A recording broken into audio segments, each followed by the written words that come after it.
जीवनदायिनी मिट्टी।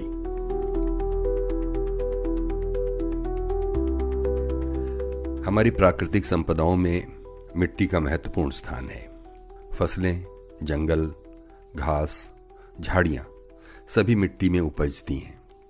किसी पौधे को उखाड़ कर देखो, उसकी जड़ें कैसे मिट्टी में फैली हुई हैं। यही जड़ें मिट्टी से पौधे के लिए भोजन और पानी पहुंचाती हैं। बड़े पेड़ों की जड़ें कितनी मोटी होती हैं और कितनी दूर दूर तक फैली रहती हैं।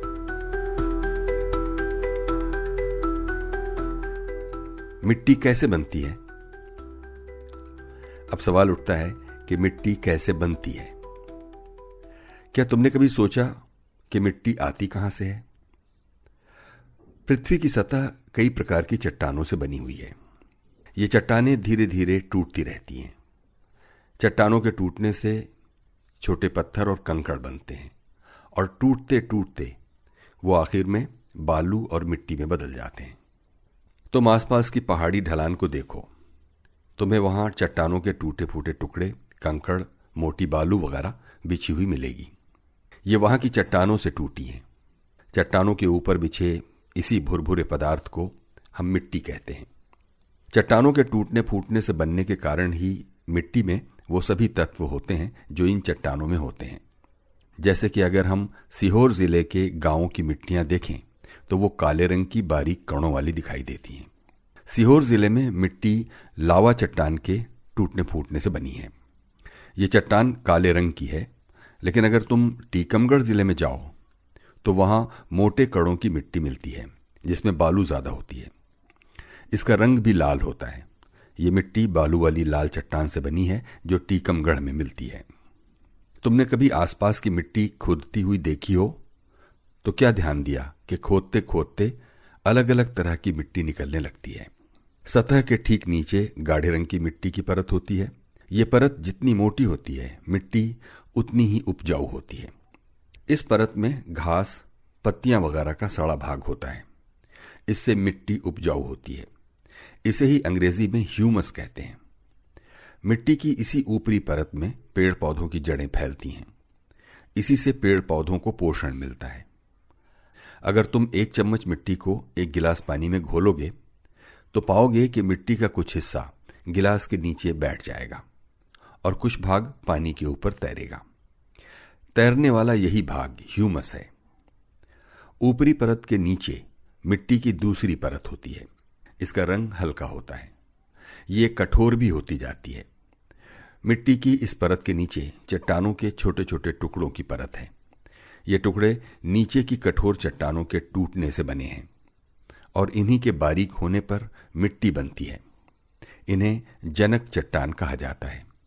इनसे मिट्टी बनने में लंबा समय लगता है। धरातल की बनावट और मिट्टी। जिन चट्टानों की टूट फूट से मिट्टी बनती है वो मिट्टी वहीं उसी इलाके में हमेशा नहीं रहती। नदी नालों का पानी उसे बहा ले जाता है और अन्य भागों में बिछा देता है। इसीलिए तुम्हारे यहां जो मिट्टी है वो सिर्फ तुम्हारे यहां की चट्टानों के टूटने फूटने से नहीं बनी। दूसरे क्षेत्रों की मिट्टी नदी नालों में बहकर भी यहां आ गई होगी और बिछी होगी। यही वजह है कि नदियों की घाटियों में मिट्टी की मोटी तह मिलती है, जबकि ढलवां धरती और पहाड़ पर मिट्टी की तह ज्यादा मोटी नहीं होती। अगर हम किसी गांव के चारों तरफ की मिट्टियों को देखें तो पाते हैं कि ये अलग अलग तरह की हैं। हम एक गांव में गए। गांव से कुछ दूर पर नदी है और वहां हमने नदी के किनारे की मिट्टी उठाकर देखी तो वो भुरभुरी लगी। इसमें चिकनी मिट्टी के साथ साथ बारीक बालू भी मिली है। किसान इसे गाद या पन मिट्टी कहते हैं। वो बताते हैं कि बरसात में पानी के साथ ये मिट्टी बहकर आती है और परत के रूप में जमा होती रहती है। इसका मतलब है नदी किनारे की मिट्टी कहीं और से आई है। कितनी अच्छी फसल खड़ी है इस पर। आओ चलें गांव की दूसरी पहाड़ी पर। ये क्या, यहां तो चट्टानों के बड़े छोटे टुकड़े बिखरे पड़े हैं। इन्हीं के बीच बीच में थोड़ी मिट्टी भी है। मोटी रेत और बजरी ज्यादा है। यहां की महीन मिट्टी बरसाती पानी के साथ बह गई। यहां मिट्टी बहुत कम गहरी है। खेत में कुछ ठूंठ पड़े हैं। लगता है बरसात में ज्वार जैसी कुछ फसलें यहां पैदा की गई थीं। अब तो यहां बंजर सा है। किसानों का कहना है कि यहां हर साल खेती नहीं हो पाती क्योंकि ये मिट्टी उपजाऊ नहीं है। कुछ समय परती रखने के बाद ही इस पर खेती की जाती है, वो भी मोटे अनाजों की। बरसात के बाद उसमें नमी नहीं रुकती। तुम्हें याद होगा कि पहाड़ के गांव पहावाड़ी में इसी तरह की मिट्टी थी। गांव के समतल भाग में कुछ और दृश्य हैं। यहां पहाड़ी मिट्टी की भांति न तो बजरी वाली मिट्टी है और न नदी की भुरभुरी बलुई मिट्टी। यहां बारीक कणों वाली चिकनी मिट्टी है। उसमें गेहूं जैसी फसलें होती हैं जिनको उपजाऊ मिट्टी चाहिए। इसमें ह्यूमस की मात्रा भी अधिक है। सभी मिट्टियां इन्हीं पदार्थों के मिश्रण से बनती हैं। किसी मिट्टी में एक चीज की मात्रा ज्यादा होती है तो किसी में दूसरी चीज की। इन पदार्थों की मात्रा के आधार पर मिट्टी का नामकरण किया जाता है। जैसे बालू की अधिकता वाली बलुआ मिट्टी कहलाती है, अत्यंत महीन कणों वाली चिकनी मिट्टी और मध्यम और महीन कणों वाली भुरभुरी गाद मिट्टी होती है। बालू, चिकनी और गाद की बराबर मात्रा होने पर दोमट मिट्टी होती है।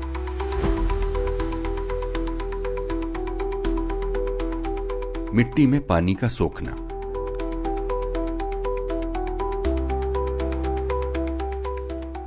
बलुई मिट्टी शीघ्र ही पानी सोख लेती है। दूसरी ओर चिकनी मिट्टी बहुत देर में पानी सोखती है। ऐसा क्यों? ये इसलिए कि बड़े कण होने के कारण रेतीली मिट्टी पोली सी होती है, जिससे पानी डालते ही नीचे चला जाता है। इसी कारण रेतीली मिट्टी में फसलों के लिए पानी की कमी रहती है। इस पर खेती वर्षा ऋतु या सिंचाई की मदद से होती है। इसके विपरीत चिकनी मिट्टी के कण महीन होते हैं। उनके मिलने पर बहुत बारीक छिद्र बनते हैं और उनसे पानी की रिसन धीरे धीरे होती है। इसलिए पानी धीरे धीरे मिट्टी में रिसता है। लेकिन चिकनी मिट्टी एक बार गीली होने पर लंबे समय तक गीली बनी रहती है। इसलिए अगर सिंचाई ना भी हो तो फसल हो जाती है। ये मिट्टी गीली होने पर फैलती है और सूखने पर सिकुड़ने के कारण इसमें दरारें पड़ जाती हैं। ये मिट्टी सूखने पर बहुत कठोर भी हो जाती है। इस कारण जब तक बारिश का पानी चिकनी मिट्टी पर न गिर जाए उस पर हल चलाना कठिन होता है। लेकिन काली मिट्टी ज्यादा गीली होने पर चिपकती भी है, जिसके कारण इसमें वर्षा ऋतु में खेती करना बहुत मुश्किल होता है। काली चिकनी मिट्टी में खेती वर्षा ऋतु के बाद की जाती है। भुरभुरी गाद मिट्टी पानी सोखकर फैलती नहीं है और न ही चिपकती है। ये पानी को देर तक रखती है। इस कारण यह खेती के लिए काफी अच्छी समझी जाती है और इस पर खरीफ और रबी दोनों ऋतुओं में खेती की जाती है। इसमें चावल, गेहूं, गन्ना वगैरह सभी फसलें पैदा होती हैं। मिट्टी का कटाव। वर्षा के बाद उन खेतों को ध्यान से देखो जिनमें फसल नहीं है। पानी के बहने से छोटी छोटी नालियां बन गई हैं। बताओ ये क्यों बन गई? इनकी मिट्टी कहां गई? कभी नदियों के किनारों को भी देखो, वहां भी पानी के बहने से ऐसी नालियां बन गई हैं। मिट्टी का ऐसा कटाव खेतों को बहुत नुकसान पहुंचाता है।